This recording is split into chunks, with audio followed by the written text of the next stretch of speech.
Live चलो।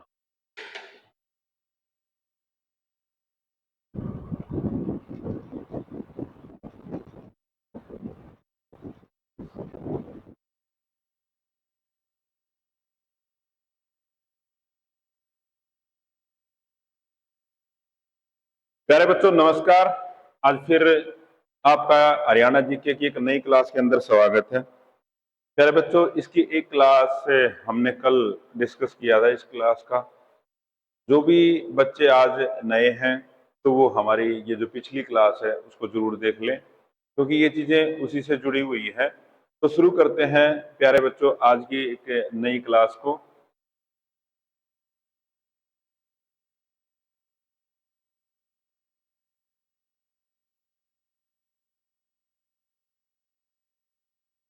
दोस्तों, सोनीपत के अंदर हमारा ये कोचिंग इंस्टीट्यूट है चाणक्य। पिछले 13 साल से आपकी सेवा में हम हाजिर हैं और ये प्ले स्टोर पर हमारी ऐप है। तो जो भी छात्र नए हैं वो प्ले स्टोर से हमारी ऐप डाउनलोड करके हमसे जुड़ सकते हैं और ऑनलाइन कोचिंग से आप बैच परचेज कर सकते हो। अगर आपकी कोई भी इंक्वायरी है तो आप 9996406888 से 888 पर कॉल कर सकते हैं। तो दोस्तों शुरू करते हैं आज की क्लास। तो दोस्तों, जैसे कि यहाँ पर लिखा गया है कि हमारे हरियाणा के कुछ शहर हैं, उनके हमने कुछ दूसरे जो नाम दिए गए हैं, तो वो नामकरण उनका कैसे हुआ है, उसके पीछे क्या कारण रहा है, ये सारे फैक्ट हम डिस्कस करेंगे। जैसे नैनो सिटी, जैसे क्वेश्चन आता है कि नैनो सिटी किसको कहा जाएगा, हरियाणा की नैनो सिटी किसको कहेंगे। तो हरियाणा की जो नैनो सिटी है वो पंचकुला पंचकुला को हम कहेंगे। अब आपके मन में ये क्वेश्चन होगा कि ये जो नैनो सिटी है क्या क्या कंसेप्ट है नैनो सिटी का। दोस्तों, आपने सिलिकॉन वैली के बारे में पढ़ा होगा। सिलिकॉन वैली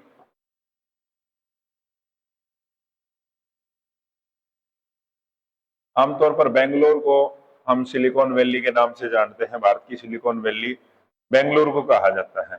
और आगे चल के जो हरियाणा की सिलिकॉन वैली के तौर पर विकसित शहर होगा वो पंचकुला होगा। तो इसको हम नैनो सिटी भी कह सकते हैं।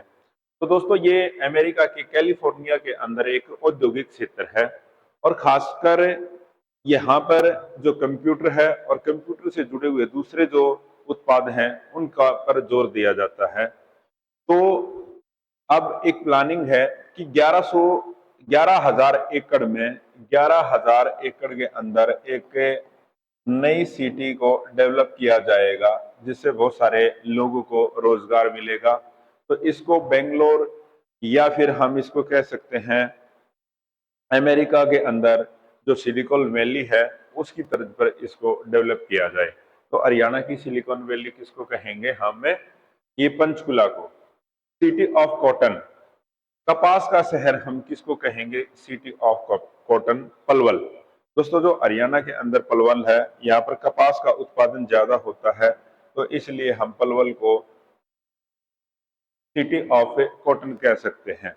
मैं आपको बताऊंगा दोस्तों, हरियाणा जो कपास उत्पादन में हरियाणा 7वां राज्य है।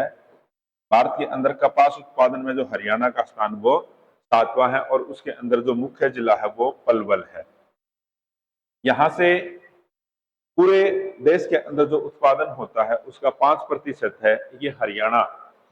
दोस्तों, 5% जो उत्पादन है ये हरियाणा से जाता है। तो आपने ये चीज ध्यान रख लेनी है। कई बार ये भी पूछ लिया जाता है कि कपास उत्पादन में हरियाणा का कौन सा स्थान है, तो 7वां है। और प्रतिशत में पूछ लिया जाए तो प्रतिशत में आएगा दोस्तों ये आपका 5% है। पिंक सिटी, पिंक शब्द का अर्थ है गुलाबी।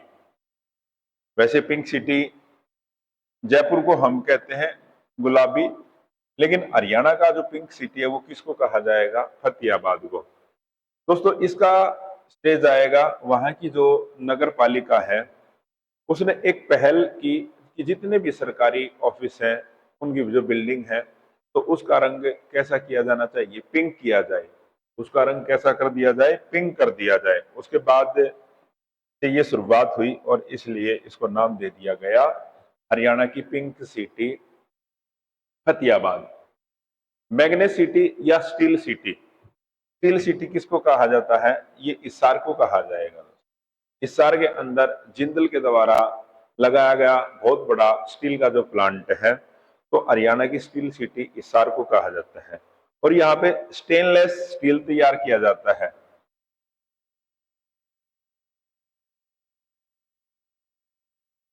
अब एक क्वेश्चन ये भी मैं आपसे पूछता हूं कि ये जो स्टेनलेस स्टील है ये क्या होता है? इसके बारे में यदि आपको पता हो तो थोड़ा कमेंट कीजिए। स्टेनलेस, अब दोस्तों ये एक लोहे की ही किस्म होती है। लोहे के साथ निकेल, कार्बन, तांबा जैसे अन्य पदार्थों को मिलकर एक नई किस्म तैयार की जाती है लोहे की, और उसको कहते हैं, ये लोहे की एक किस्म है जिसके साथ तांबा भी मिला दिया जाएगा,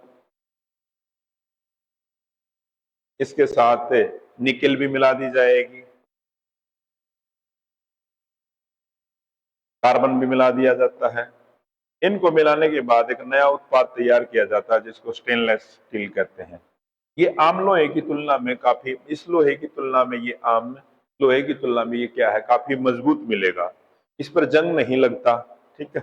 तो और ज्यादा टेम्परेचर ये सहन मतलब ज्यादा टेम्परेचर सहन कर सकता है।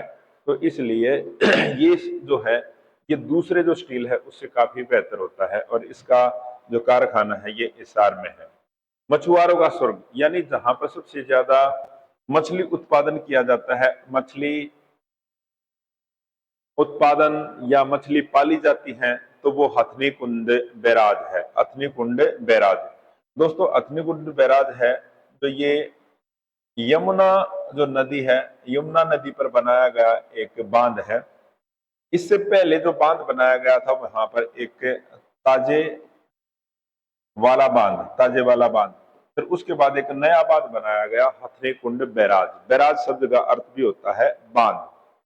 और इसको बनाने में अगर जैसे क्वेश्चन और आ जाता है कि हथनी कुंड बैराज को बनाने में कितना समय लगा दोस्तों, ये 1996 में स्टार्ट किया था और 3 साल तक इस पर काम चला। तो हथनी कुंड बैराज को बनाने में 3 साल का समय लगा था।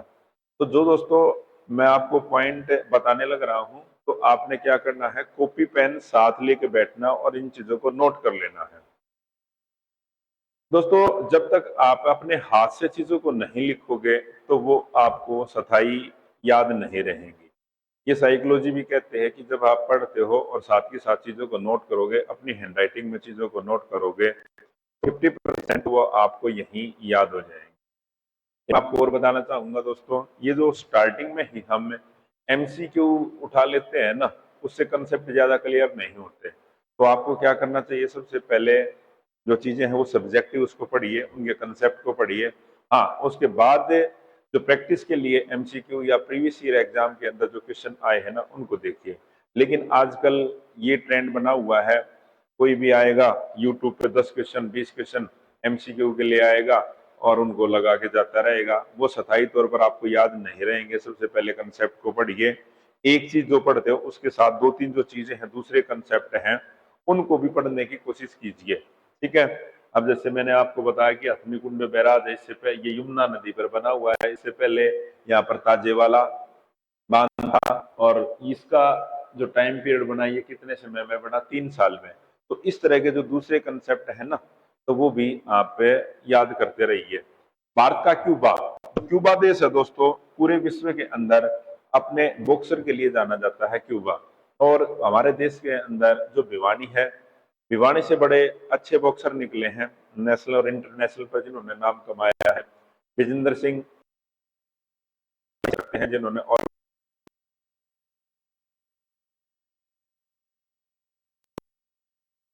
सबसे पहली जो एकेडमी है यहाँ पर कैप्टन हवा सिंह, ये भी क्वेश्चन आता है, कैप्टन हवा सिंह ने शुरू की थी यहाँ पर। तो सबसे पहले वहां पर एकेडमी शुरू करने वाले कैप्टन हवा सिंह से, उसके बाद धीरे धीरे दूसरी एकेडमी भी स्टार्ट हुई और भारत का ये क्यूबा बन गया भिवानी। यहाँ से बहुत सारे बॉक्सर निकले हैं। भिवानी को मंदिरों की नगरी भी कहा जाता है। जो भिवानी है इसको आप मंदिरों की नगरी भी कह सकते हो, या हरियाणा की काशी भी इसको कह सकते हैं। विज्ञान नगरी, ये बहुत महत्वपूर्ण है दोस्तों। विज्ञान नगरी के तौर पर हरियाणा का कौन सा शहर जाना जाएगा, ये महत्वपूर्ण है। विज्ञान नगरी के तौर पर हरियाणा का कौन सा शहर जाना जाएगा? जो अंबाला है दोस्तों, ये विज्ञान नगरी के तौर पर जाना जाएगा। देश के अंदर जो लेबोरेटरीज में या वैज्ञानिक जो सामान उपयोग किया जाता है उसका 40% ये अंबाला से में बनता है। तो ये ऐसा नहीं कि ये अभी से ये चीज़ें यहाँ पर शुरुआत हुई है। आज़ादी से पहले भी ये शहर अपने जो साइंस के सामान तैयार किए जाते हैं उसके लिए जाना जाता था। तो इसलिए अब अंबाला को हम वैज्ञानिक नगरी या उपकरणों का शहर कह सकते हैं। उसके बाद दूसरा दोस्तों, शहीदों का शहर झज्जर, जो कल मैंने डिस्कस किया था, किसान छज्जू के द्वारा बसाया गया एक शहर झज्जर, जो रोहतक से अलग होके एक डिस्ट्रिक्ट बना। तो इसको शहीदों का शहर भी कह सकते हैं, क्योंकि जो फर्स्ट वर्ल्ड वार हुआ या सेकेंड वर्ल्ड वार हुआ उसमें बहुत सारे शहीद जो होने वाले वो झज्जर से थे। और हरियाणा भारत की आज़ादी के अंदर भी योगदान देने वाले बहुत सारे जो व्यक्ति हैं उनका संबंध झज्जर से रहा है। तो इसलिए झज्जर को हम कह सकते हैं शहीदों का शहर। और आर्मी के अंदर यहाँ से बहुत सारे व्यक्ति गए हैं, जैसे मेजर अमित देसवाल के नाम पर यहाँ का बस स्टैंड बनाया गया है। तो पहले क्या होता था दोस्तों, जैसे ये जो झज्जर, रोहतक या रेवाड़ी या इस तरह के जो ये बेल्ट है, यहाँ पे फौजियों को भर्ती करने के लिए मेले लगाए जाते थे। चाहे कोई भी व्यक्ति है, चाहे अनपढ़ है, ठीक है, या पढ़ा लिखा ना भी है, तो उसको भी फौज में भर्ती कर लिया जाता था। इस तरह से एक ट्रेंड बनता चला गया कि जिस घर से कोई फौजी होगा तो बड़ा प्राउड फील करता है कि मेरे घर से एक आदमी आर्मी में गया है। तो इसलिए झज्जर को हम शहीदों का शहर कह सकते हैं। उसके बाद ट्राई सिटी, ट्राई का मतलब होता है 3। एक तो पंचकुला को मिला दिया जाए, पंचकुला हरियाणा का है, चंडीगढ़ यूटी है, और मोहाली चंडीगढ़ का, पंजाब का। ये पंजाब का शहर, पंजाब, ये यूटी और ये हरियाणा। तो इन तीनों शहरों को मिलाकर हम नाम दे देते हैं, तीनों को नाम दे देंगे हम ट्राई सिटी। कई बार क्वेश्चन आ जाता है कि किन 3 शहरों को मिलाकर हम ट्राई सिटी में काउंट करेंगे, या फिर ऐसे इस तरह से क्वेश्चन दे दिया जाएगा, एक दूसरा कोई बीच में शहर जोड़ दिया जाए, क्या ये ट्राई सिटी का पार्ट है? तो इस तरह से क्वेश्चन दे दिया जाएगा। एक बार आप लोग कमेंट कीजिए, बताइए मेरे को चीजें समझ आ रही है नहीं आपको, बताइए जल्दी। नेक्स्ट देखिए दोस्तों, हरियाणा से संबंधित प्रथम तथ्य। दोस्तों ये कुछ व्यक्तियों के नाम हैं जिनका संबंध हरियाणा से रहा है। इनके बारे में हम डिस्कस करेंगे। ये जो टेबल है बहुत ही महत्वपूर्ण है, यहाँ से बहुत बार एग्जाम में क्वेश्चन आए हुए हैं। पहला क्वेश्चन, पहला देखिए, हरियाणा के प्रथम उपन्यास यानी हरियाणवी बोली के अंदर लिखा गया पहला उपन्यास कौन था? झाड़ू फिरी। ये बहुत सारे एग्जाम में आया हुआ क्वेश्चन है, और इसको लिखने वाले थे राजाराम शास्त्री। राजाराम शास्त्री के द्वारा जो लिखा गया उपन्यास है झाड़ू फिरी। झाड़ू फिरी की दोस्तों विषय वस्तु देखो, राजाराम शास्त्री के बारे में थोड़ा मैं बता देता हूं। राजाराम शास्त्री का जन्म 1899 के अंदर हुआ था, 1899 में, और इनको 1968 में साहित्य अकादमी के द्वारा पुरस्कार भी दिया गया। और जो इन्होंने झाड़ू फिरी उपन्यास लिखा उसकी विषय वस्तु रही ना, ये ज्यादातर ग्रामीण परिवेश से जोड़कर चीजों को लिखा गया है। इसमें एक अमीर और गरीब के बीच का जो अंतर है वो दिखाया गया है झाड़ू फिरी के बीच में, यानी अमीर और गरीब के बीच का अंतर, उनके बीच का जो फर्क है उस बारे में बात की गई है। हरियाणा के पहले राजकवि, राजकवि जिनको पहले राजकवि का नाम दिया गया, ये दोस्तों उदयभान। जब हरियाणा का गठन हुआ तो इनको पहले राजकवि की उपाधि दे दी गई।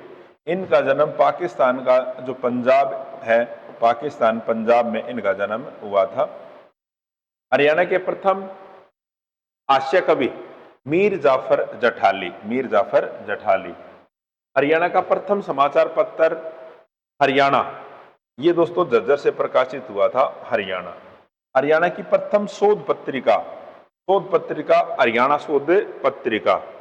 शोध पत्रिका वो होती है दोस्तों जिसमें किसी पर्टिकुलर एक विषय पर डीप में चीजें लिखी जाती हैं, उसको हम शोध पत्रिका कहेंगे। ये महत्वपूर्ण है, ये देख लेना, ये क्वेश्चन कई बार आया है। हरियाणा के प्रथम फिल्म निर्माता यानी फर्स्ट डायरेक्टर कौन थे? देवी शंकर प्रभाकर। देवी शंकर प्रभाकर। एक फिल्म आई थी दोस्तों चंद्रावल, आपने तो शायद नहीं देखी होगी क्योंकि आप तो उस दौरान पैदा भी नहीं हुए थे। हम भी पैदा नहीं हुए थे जब ये फिल्म आई थी चंद्रावल। 1984 के अंदर एक फिल्म आई चंद्रावल। इसने हरियाणा, पंजाब, राजस्थान, उत्तर भारत के अंदर पूरी धूम मचा दी थी। चंद्रावल। रूंडा खुंडा का नाम सुना होगा ना आपने, कई बार अपने माता पिता या उनसे सुनना, वो बताएंगे कि चंद्रावल एक फेमस हरियाणवी मूवी थी जो बड़ी, जिसने मतलब बहुत पैसा कमाया था उस दौर में। ये 3 व्यक्तियों के द्वारा डायरेक्ट की गई थी, एक तो उषा शर्मा और जयशंकर प्रभाकर।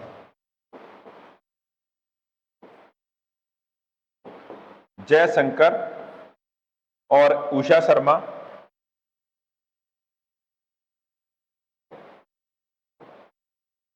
तीन व्यक्तियों के द्वारा ये डायरेक्ट की गई फिल्म थी और उसने पूरी धूम मचाई थी। हरियाणा के पहले निर्देशक आनंद कुमार। हरियाणा में स्थापित आर्य समाज की प्रथम शाखा रेवाड़ी। दोस्तों जो आर्य समाज है, आर्य समाज का जो गठन हुआ था वैसे तो 1875 में स्वामी दयानंद सरस्वती के द्वारा बंबई में इसका गठन किया गया, बंबई में। फिर देश के अलग अलग इलाकों में, अलग अलग राज्यों के अंदर इसकी शाखाएं खोली गई। तो हरियाणा में इसकी जो शाखा खोली गई थी रेवाड़ी के अंदर खोली गई थी। और आर्य समाज की प्रथम गौशाला है वो भी रेवाड़ी के अंदर शुरू की गई थी। हरियाणा में स्थापित सनातन धर्म, हिंदू यानी सनातन धर्म का अर्थ है जो अपना हिंदू धर्म है वो, उसकी प्रथम शाखा ये भी झज्जर के अंदर स्टार्ट की गई थी। हरियाणा के प्रथम राज्यपाल श्री धर्मवीर। 1 नवंबर 1966 को जब हरियाणा बना तो पहले राज्यपाल कौन लगाए गए? श्री धर्मवीर। ये बहुत बार क्वेश्चन आया हुआ है एग्जाम में। पहले तो ये लगभग आज तक के हरियाणा के लगभग 100 एग्जाम्स में ये क्वेश्चन आया होगा। पहले तो यही, कोई भी पेपर देने जाइए आप तो पहला क्वेश्चन यही पूछा जाता था कि हरियाणा के पहले राज्यपाल कौन है, तो ये श्री धर्मवीर। तो ये टेबल आपने ध्यान रखनी है, इसमें से जो मैंने आपको बताया ये सारे क्वेश्चन कहीं ना कहीं ये आए हुए हैं। ठीक है। राज्यपाल है दोस्तों, राज्यपाल होता है ना जो, वो एक केंद्र सरकार और राज्य सरकार के बीच में एक कड़ी का काम करता है और इसको मनोनीत किया जाता है, राष्ट्रपति को इसको द्वारा मनोनीत किया जाता है। मैक्सिमम इसका टाइम पीरियड 5 साल का होता है। बताइए भाई, एक बार मैसेज कीजिए क्या चीजें समझ आ रही हैं आप लोगों को, क्या नोट करते हो आप? जो चीजें मैं आप लोगों के साथ डिस्कस करता हूं कुछ तो मैंने बोर्ड पे लिख दी या कुछ यहाँ पे भी लिखी गई है, बाकी कुछ और भी हम बताते हैं, क्या उनको नोट करते हो आप लोग? बताइए जल्दी। अगर नहीं करते तो आप नेक्स्ट टाइम कॉपी पेन लेके बैठोगे। पूजा बिल्कुल ठीक है। अब बात कीजिए, चलो हरियाणा के मुख्यमंत्री यानी जो पहले सीएम, चीफ मिनिस्टर कौन थे हरियाणा के? भगवत दयाल शर्मा, बीडी शर्मा भी हम इनको कह सकते हैं, बीडी शर्मा। दोस्तों जब हरियाणा बना 1 नवंबर 1966 को, तो हरियाणा विधानसभा में 54 एमएलए थे, 54।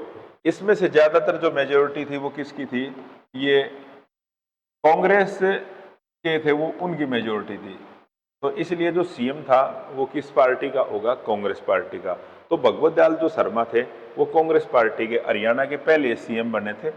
उसके बाद जब चुनाव हुए दोबारा हरियाणा में 67 में, फिर भी ये जो सीएम यही चुने गए थे, लेकिन राव वीरेंद्र ने इनकी सरकार को तोड़ दिया था और उसके बाद फिर इनके बाद जो सीएम बने ये राव वीरेंद्र बने थे और ये पहले कांग्रेस सीएम थे, पहले कांग्रेस पार्टी से सीएम ये थे और ये गैर कांग्रेसी थे।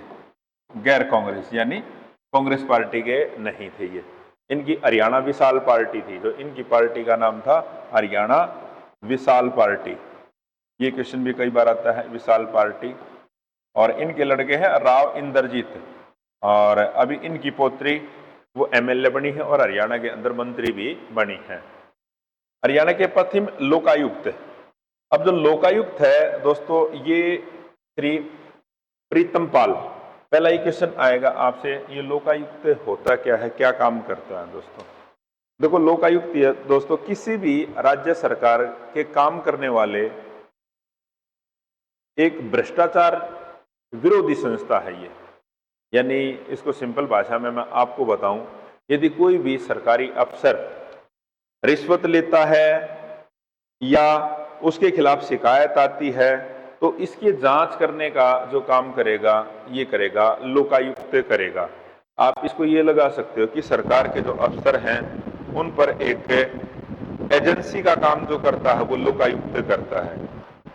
नोट्स बनाते हैं, बिल्कुल ठीक है भाई, बनाने चाहिए, ये आगे चलकर आपके काम आएंगे। उसके बाद देखिए, हरियाणा उच्च न्यायालय के जो मुख्य न्यायाधीश, प्रथम मुख्य न्यायाधीश थे न्यायमूर्ति श्री रामलाल। हरियाणा विधानसभा की जो पहली स्पीकर महिला स्पीकर कौन थी, सन्नो देवी।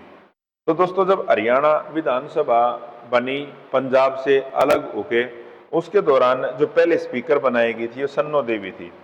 ये खाली हरियाणा की ही नहीं, आप आज तक भारत के अंदर जितनी भी विधानसभाओं का गठन हुआ है उसमें से महिलाओं की बात करें तो महिला हरियाणा की तो थी, ये सन्नो देवी हरियाणा की थी। पूरे भारत के अंदर किसी भी विधानसभा की जो पहली महिला स्पीकर होने का श्रेय किसको जाता है, इन्हीं को जाएगा। हरियाणा विधानसभा के प्रथम पुरुष अध्यक्ष राव वीरेंद्र। ये दोस्तों सबसे कम टाइम है ना एक स्पीकर के तौर पर रहने का, वो भी इन्हीं का है, क्योंकि उसके बाद इन्होंने क्या किया, कांग्रेस पार्टी के एमएलए को तोड़ लिया था और अपनी पार्टी के अंदर शामिल कर फिर ये सीएम बन गए थे। सीएम कुछ ही दिनों तक रहे थे, फिर ये हरियाणा के सीएम बन गए थे, दूसरे सीएम थे हरियाणा के। हरियाणा की पहली प्रथम महिला वन प्रमुख रही है अमरिंदर कौर। हरियाणा की प्रथम महिला पर्वतारोही जो पहाड़ों पर चढ़ते हैं उनको पर्वतारोही कहेंगे। दोस्तों संतोष यादव है, इनका संबंध रेवाड़ी से है, रेवाड़ी। और इनके नाम में एक बड़ा ही रिकॉर्ड है, संतोष यादव 2 बार, आमतौर पर तो लोग एक बार ही चढ़ना, वहां पर बहुत कम ही लोग चढ़ पाए हैं आज तक, और ये 2 बार ऐसा करने वाली देश की पहली महिला है जिन्होंने 2 बार माउंट एवरेस्ट पर चढ़ाई की है। माउंट एवरेस्ट दोस्तों हिमालय पर्वत श्रृंखला का हिस्सा है और इसकी ऊंचाई है 8,848 मीटर। ज्यादातर तो लोग हैं जो नेपाल वाले रास्ते से है ना वहां से चढ़ते हैं, लेकिन उन्होंने जो दूसरा रास्ता है जो बहुत टफ है, कांगसंग, उस रास्ते से चढ़ाई की इन्होंने, कांगसंग।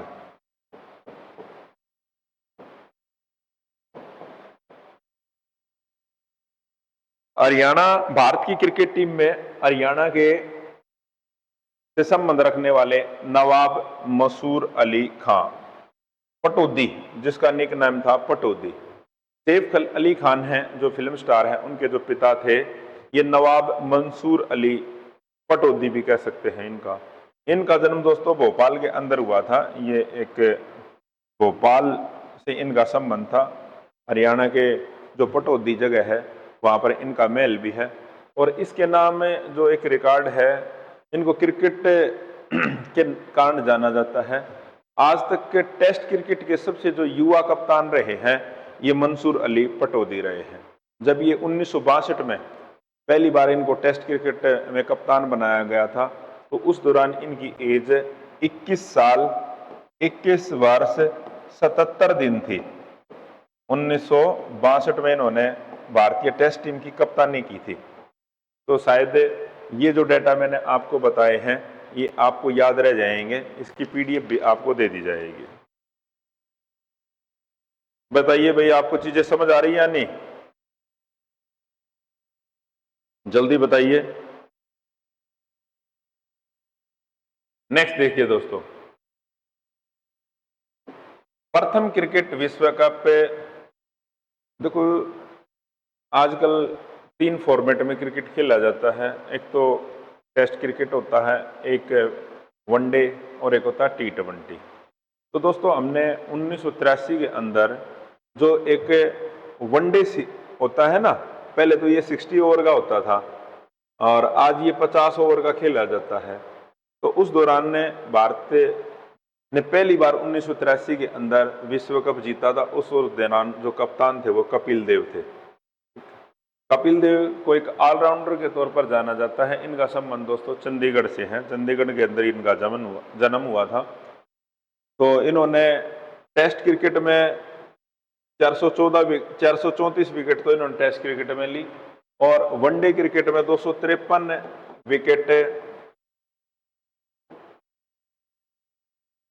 विकेट लेने का नाम रिकॉर्ड इनके नाम है। तो एक ऑलराउंडर के तौर पर कपिल देव को जाना जाता है और इनका जो नाम है दोस्तों, वो एक निक नाम दिया गया, हरियाणा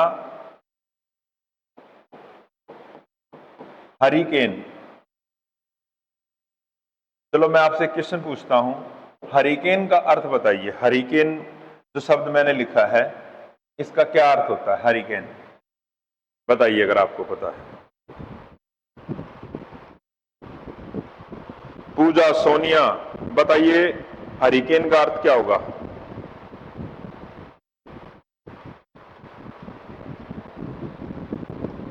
शायद नहीं पता, या पता है? जल्दी बताइए। नहीं पता?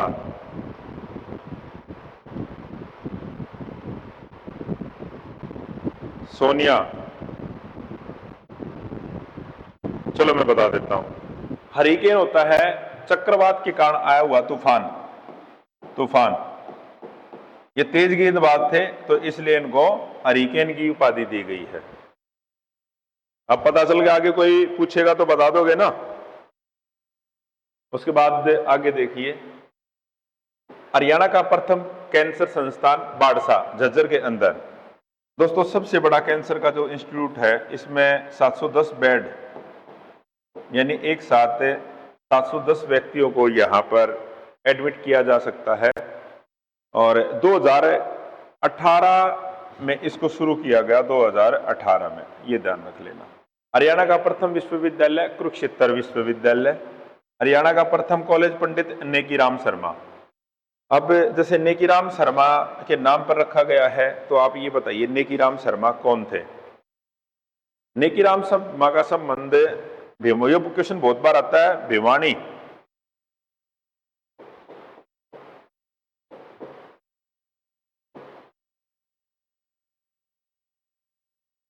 केलंगा, भिवानी का जो केलंगा गांव है वहां से इनका संबंध है।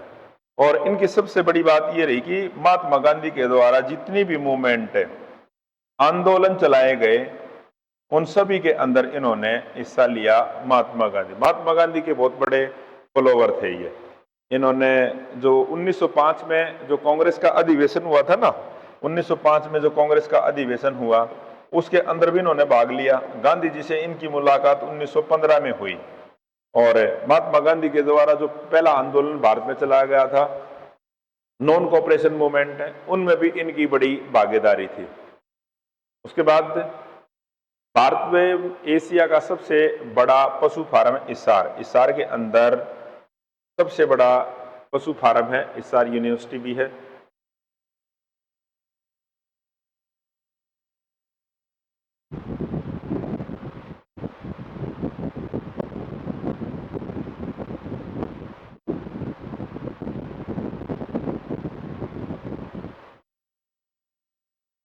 नेक्स्ट चलिए भाई ये हमारी ऐप है, गूगल प्ले स्टोर पर जाकर आप इसे डाउनलोड कर सकते हैं। अब आइए आप कुछ और फैक्ट और मैं आपको बताता हूं।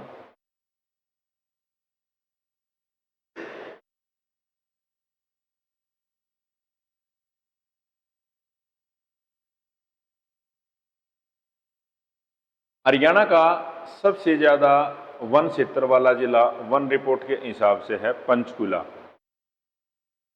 तो अगर ये आ जाए आपका सबसे ज्यादा वन क्षेत्र वाला जिला कौन सा है दोस्तों, ये है पंचकुला। सबसे ज्यादा जो सड़कों की लंबाई है वो इस्सार के अंदर, इस्सार में। हरियाणा का सबसे ज्यादा जनसंख्या घनत्व वाला है, ये है फरीदाबाद। फरीदाबाद जनसंख्या भी ज्यादा है और जनसंख्या घनत्व भी वाला भी सबसे। अब ये फरीदाबाद के 1 किलोमीटर एरिया के अंदर ना 2442 व्यक्ति रहेंगे और टोटल जो पॉपुलेशन है ये आपको इसको बताई गई है, ठीक है। उसके बाद हरियाणा में सबसे ज्यादा जो चावल का उत्पादन होता है ये करनाल होता है, करनाल में। और करनाल को धान का कटोरा भी कहते हैं। हरियाणा का अंदर है धान का कटोरा, धान का कटोरा। और खासकर जो किस्म है ये बासमती जो चावल है, बासमती चावल, इसकी किस्म में यहाँ पर ज्यादा पैदा की जाती है।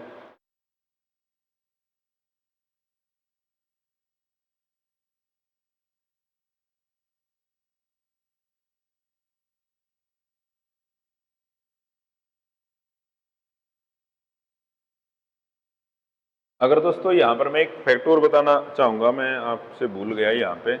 अगर पंचकुला का ये देखा जाए ना, जो टोटल जितना एरिया है उस पर परसेंटेज में अगर देखा जाए तो वन कितने हैं, वो 47.4% है।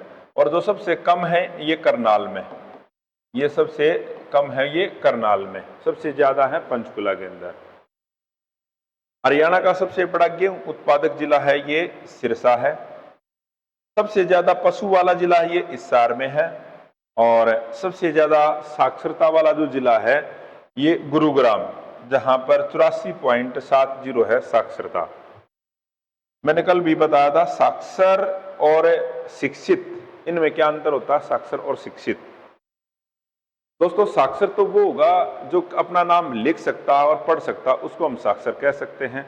लेकिन शिक्षित किसको कहेंगे, जिसमें चीजों की जो अपने विवेक का प्रयोग करके समाज और राष्ट्र के हित में कार्य करता है, जो अपने विवेक का प्रयोग करके समाज के और राष्ट्र के हित में कार्य करेगा, उसको हम शिक्षित कहेंगे। जिसमें अंडरस्टैंडिंग पावर होगी, जो सोच सकता है, समझ सकता है चीजों को, वो शिक्षित है, अपने ज्ञान का सही डायरेक्शन में प्रयोग कर सकता है।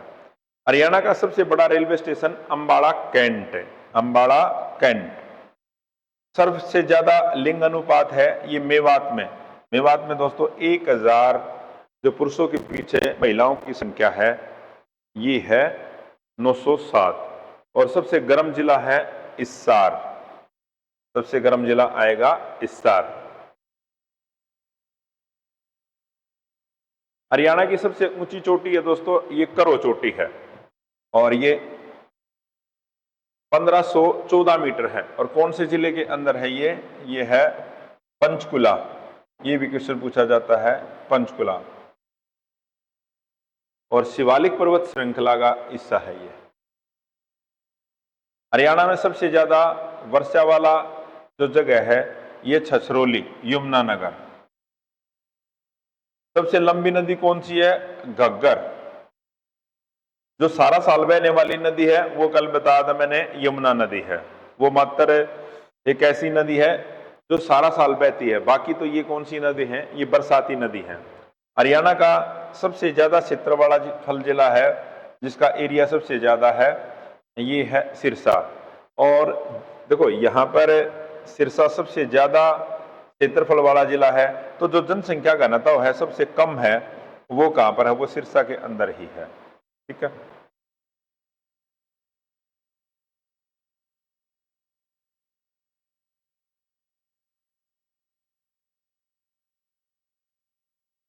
सबसे जो कम एरिया है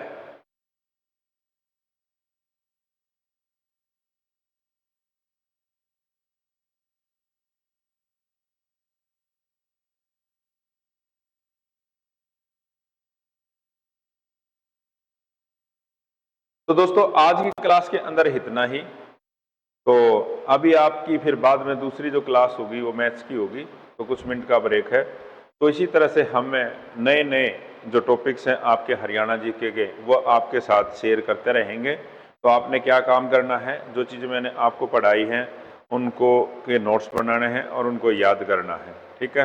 तो नेक्स्ट जो क्लास होगी इस कंप्लीट होने के बाद चैप्टर, उसके बाद हम ऑब्जेक्टिव जो क्वेश्चन है उसकी सीरीज शुरू करेंगे। यानी जो टॉपिक हो जाएगा आपका उसी से जुड़े हुए जो पिछले एग्जाम्स में आए हुए जो क्वेश्चन है ना वो सारे डिस्कस किए जाएंगे, ठीक है। तो आज की हरियाणा जी की क्लास के अंदर इतना ही। यदि आपको हमारी क्लास पसंद आई है तो हमारे चैनल को लाइक कीजिए, सब्सक्राइब कीजिए। जय हिंद, जय भारत।